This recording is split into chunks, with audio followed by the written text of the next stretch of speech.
So work energy, the calculus of work energy. So we have a definition, okay, that says work, which we write down as a capital W, is going to be the integral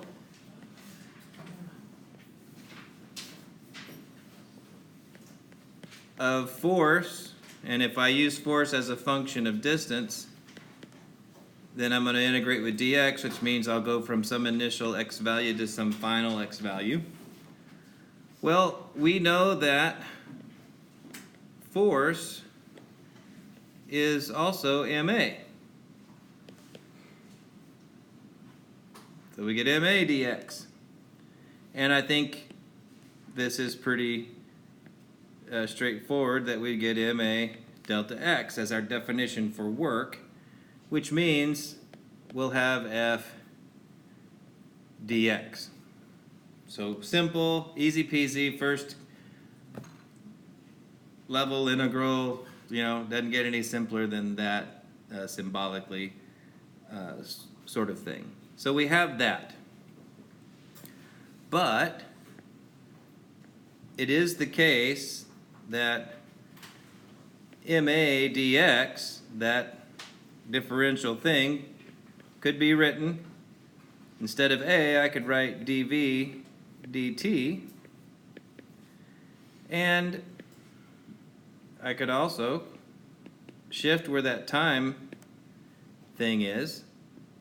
And one good reason to do that would be, well, I know every change to position requires a change in time. It's more basic than acceleration, so I write that.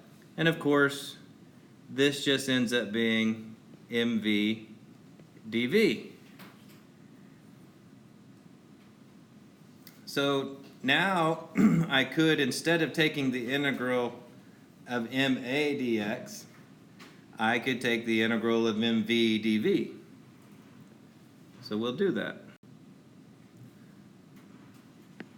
So work would also be the integral of mv dv, except now we would go from an initial speed to a final speed.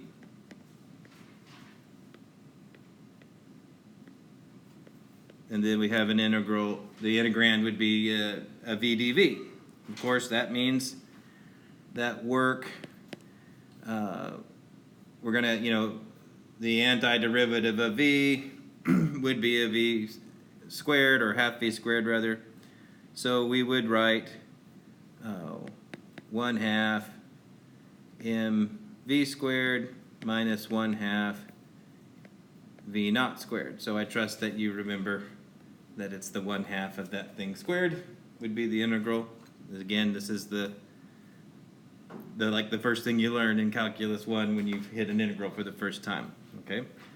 And so that means work could be written as 1/2 mass times the difference in the squared speeds. Right? So I have two sides of the face of this thing called work. Okay? And so work equals work. So work in terms of a changing position equals work in terms of a changing speed. And that would be synonymous with f dx equals 1/2 mv squared minus v naught squared. Okay? We call this work, and we call this kinetic energy, which should be very familiar to anybody that's had a physics course in the past. So this is why we call this thing the work kinetic energy theorem, is it comes from the equality, the identity on work. Work can be thought of in terms of forces that produce displacement, the f dx side, and work can be thought of as a change in speed of an object that has inertia. Okay? So the important thing about energy is fundamentally about changing speeds and positions of systems with inertia. You won't find that definition in a textbook because I haven't written one yet. Typically what you'll find in a textbook is energy is the state or condition of one or more objects. Okay, that's pretty vague. So vague it's useless. It's true. I showed you the speed states of two objects in collision before and after collision. And that was modeling energy. That there was this constancy. No matter how you shake the system up, I keep getting back the same thing. So it modeled energy pretty well from an empirical standpoint, but it didn't give you a good definition. It showed you some properties from data. That's what that data did, all right? And so all of those things have to come together to make a more useful construct. So let me try to summarize. The work equals the change in kinetic energy, and that's because I have a force distance component here and a 1/2 mass speed squared difference here. Now, here's a subtlety that you'll find in your reading. Hopefully you recall that forces are vectors, and so are distances when it's along a straight line. You have a dot product here by necessity. And when you have a dot product of vectors, you get a scalar back. So energy, this work kinetic energy theorem thing. Boy, that's some really terrible writing. Oh well. Good thing I was talking.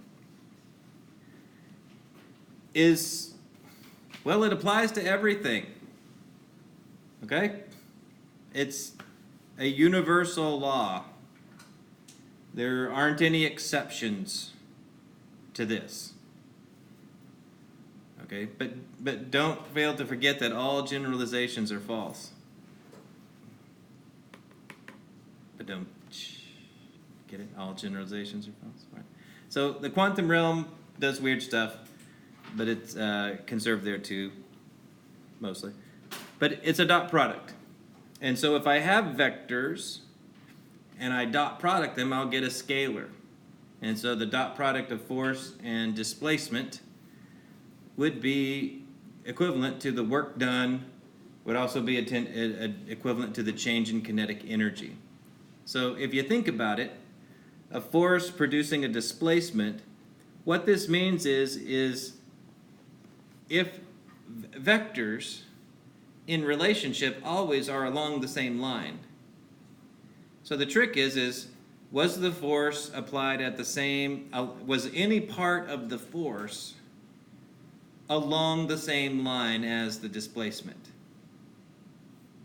That's what every math student is supposed to infer/deduce from looking at that, is that in order for that operation to be meaningful, some portion of the force and displacement have to be along the same line. Otherwise, you don't have a dot product. All right? Get another fresh screen so we can do an example. So let's say that we have a force, and I'm going to use this rectangular notation. Let's say that in the x direction, 3x squared, and in the y direction, a constant of 4. All right? And this force will be applied to some object whose initial position is, say, 2, 3, and whose final position is 3, 0.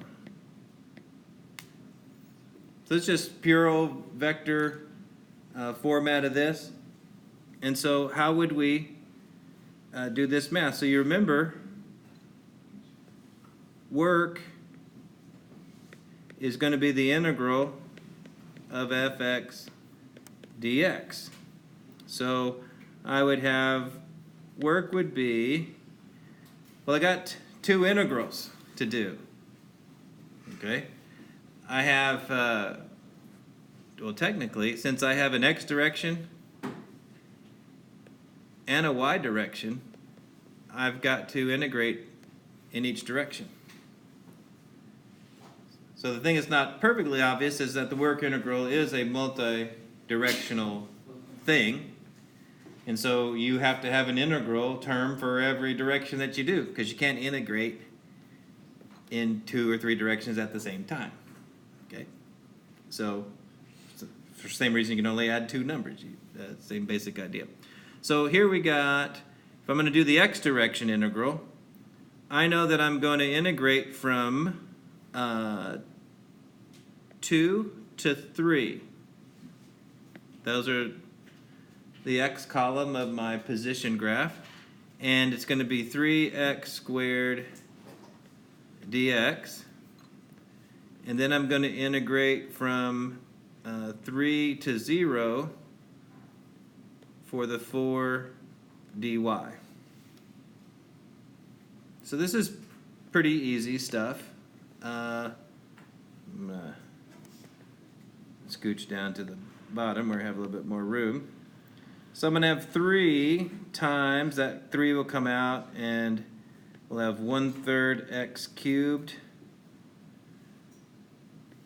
and that'll go from 2 to 3 plus 4, and that 4y, and that'll go from 3 to 0. So the work will end up being, let's see, 27 minus 8 plus 4 times minus 3. So we'll get 7 joules. Now we didn't talk about what the units of energy are yet, but if the units of force is Newton and the unit of displacement is meter, then guess what you got?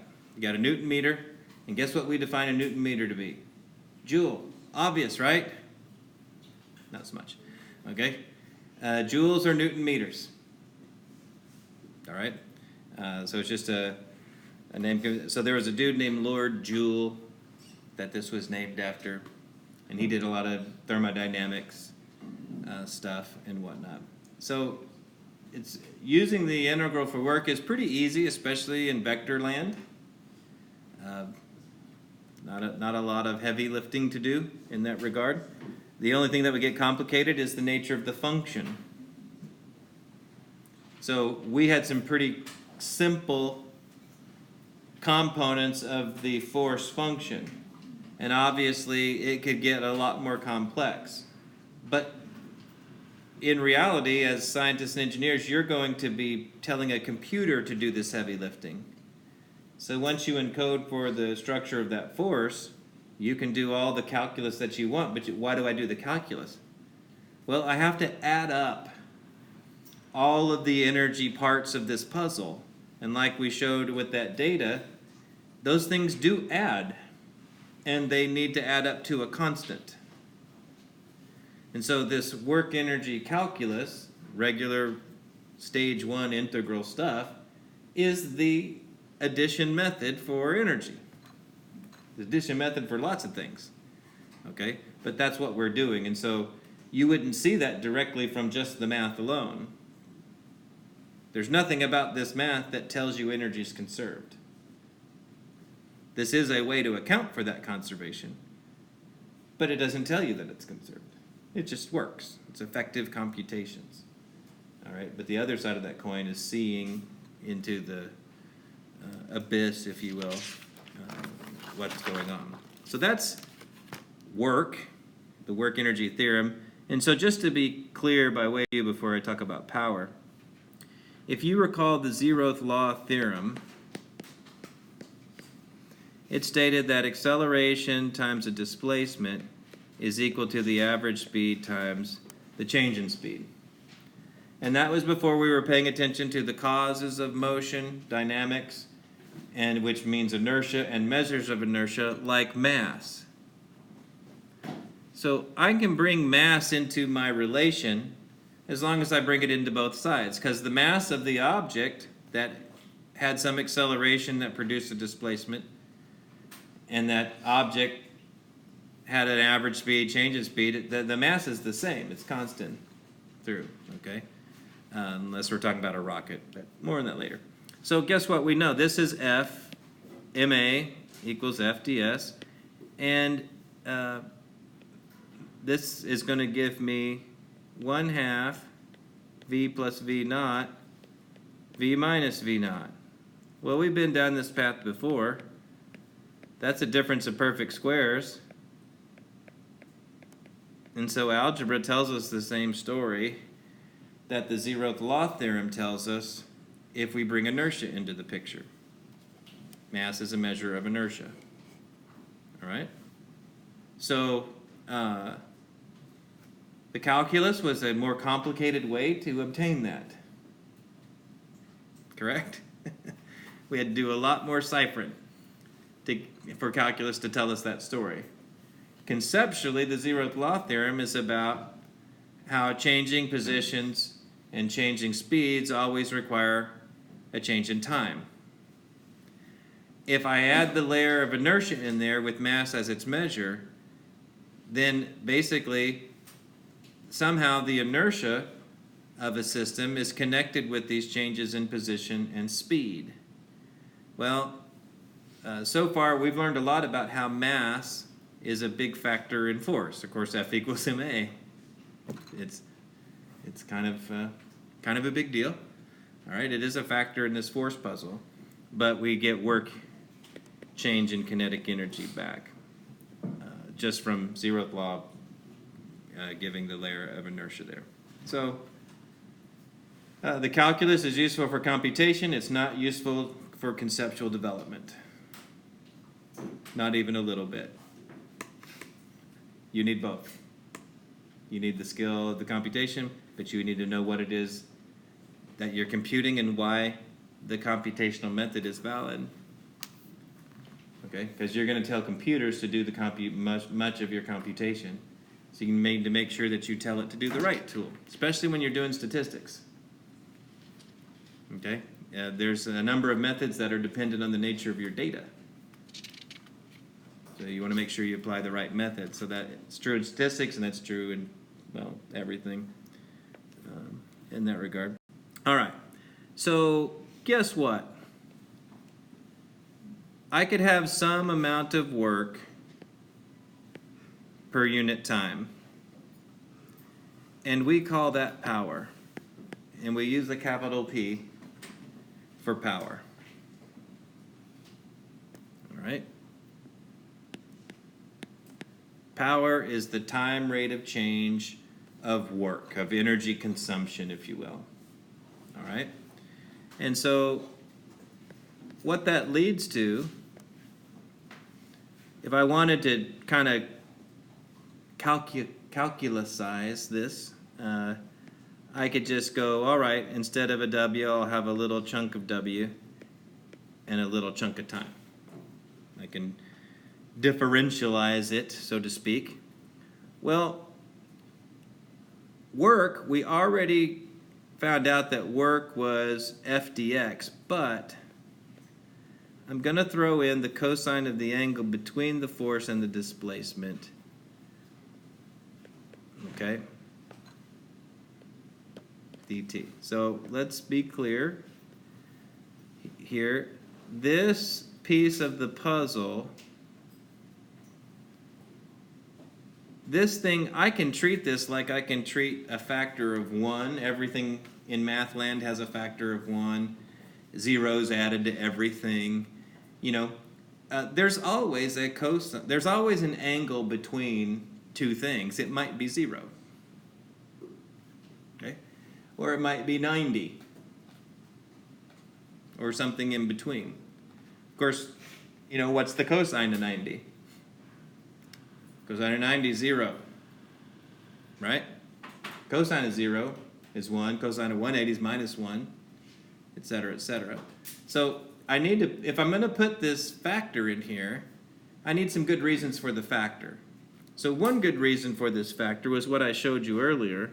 You know, if I have a block on the floor okay, and there's some force acting at an angle, guess I should use the same symbol. Okay, then I need to account for that. All right, and so this accounts for any offset between the force and the displacement, and it accounts for it in a way that matches our definition. Okay, and so if the angle's 90, the x part of a 90-degree angle is 0. Hence, no work could be done because you can't actually have a force produce the displacement. And if you can't have the displacement, then you can't have a change in speed. Hence, you can't have the kinetic energy. All right? So that comes in that way. So now we can continue with the Mathland adventure. I can write F cosine phi, I think it is, phi, phi, pho, phum, whatever it is dx dt, which means power could be force times velocity, or speed as I've currently written it. But since force is a vector and speed can be a vector, you really have a dot product of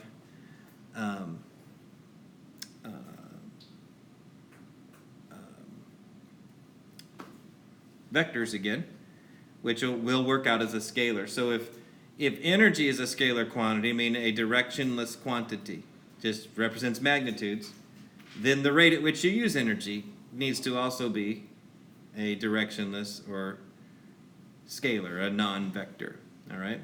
And so often you'll see power is written as the dot product of force and speed, and it's assumed that since they're vectors, you would do vector parts when needed, if they're not collinear in that regard. So we get a power law from our energy law, just extension of that. And obviously the algebra of it is just as simple. We didn't really need to do any integrals here. Okay, so let's continue with this example. Let's sort of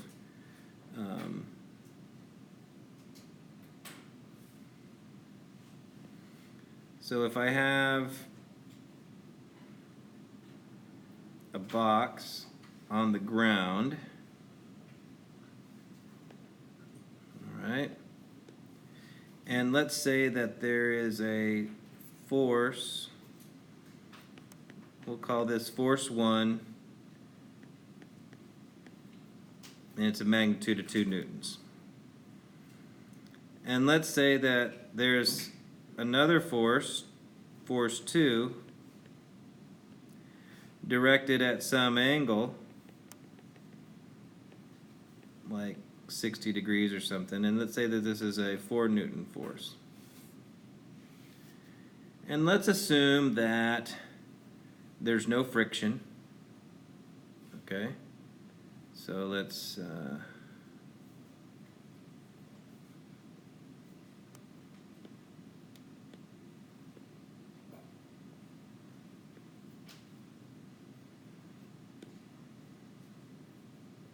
put mu equals 0. So we have our situation there. And we want to find out the total power. Okay? That's involved in these two forces interacting. So total power would be the sum of all the powers, which there are only 2. So we'll just leave that hanging there. We're not sure what that's going to be. So power 1, we can compute power 1 using this formula. So it would be force 1 speed times the cosine of the angle between the force and the displacement. So force 1 was easy. It was 2 newtons. The speed was easy. Oh, I didn't give the speed. Sorry about that. So it's going to have a speed of 3 meters per second. Now, what's the angle? Well, if its speed is to the right, then its motion is to the right. The displacement is to the right. The power dissipation due to force 1 is 180 degrees the other way. Hence, the angle between the force and the displacement is 180 degrees. Well, that means that power 1 is going to be a negative, because the cosine of 180 is negative, and it's going to be a negative 6 watts. Oh, by the way, joules per second, that's what a watt is. Okay?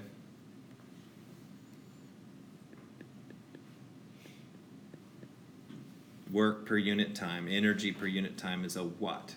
And you should be familiar with that if you have microwaves and toaster ovens and power bills that you pay. All right. Then the second power value is going to be the second force times the speed, cosine of the angle between them. So that's a 4 Newton force, still 3 meters per second, but now the angle between them is 60. So power 2 is going to be a positive 6 watts, which means, unsurprisingly, that I'm going to have 0 watts. You know, a minus 6 plus 6 is 0. 0 watts in this situation. So, could have been different. Change the forces, change the speed, change the angles. You might get different numbers. But that's the math of it.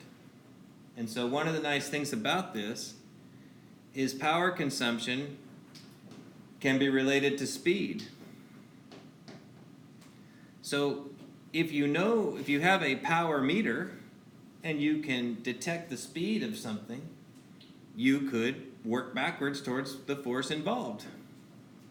That might be useful information for engineers and scientists doing various things. All right. So, but that's the calculus of energy consumption. So, one more thing before we get into something else is just let's do another quick example that shows an idea. So let's say we have an object, some mass, that is magically being held above ground, and there is a height that this thing is above ground. So initially, the speed is 0 because we're just holding it there. But down here, right before impact, speed is not going to be 0. Just before impact, the billionth of a nanometer before it touches the ground, it's got its max speed. Okay, so I'm going to go from a 0 speed to a non-zero speed across some displacement, and what's going to make that object fall to the ground? Gravity, right? So there's a force of gravity that's going to produce a displacement and subsequently a change in speed. All right? So this work kinetic energy theorem is ideal for that. I have a force. I have a distance. It's I could make this delta y just to be more explicit. I'm going to have a half mv squared. Okay? But initial speed was 0, so that goes away. And I just have, now this is the force of gravity, so that's going to be an mg delta y equals 1/2 mv squared. Well, the masses drop out because they're the same. Mass of the object doesn't change during the fall. I'm going to go ahead and multiply both sides by 2 to clear out that fraction. And I'll get v squared equals 2g delta y, which means v is the square root of 2g delta y, or 2gh, if you will.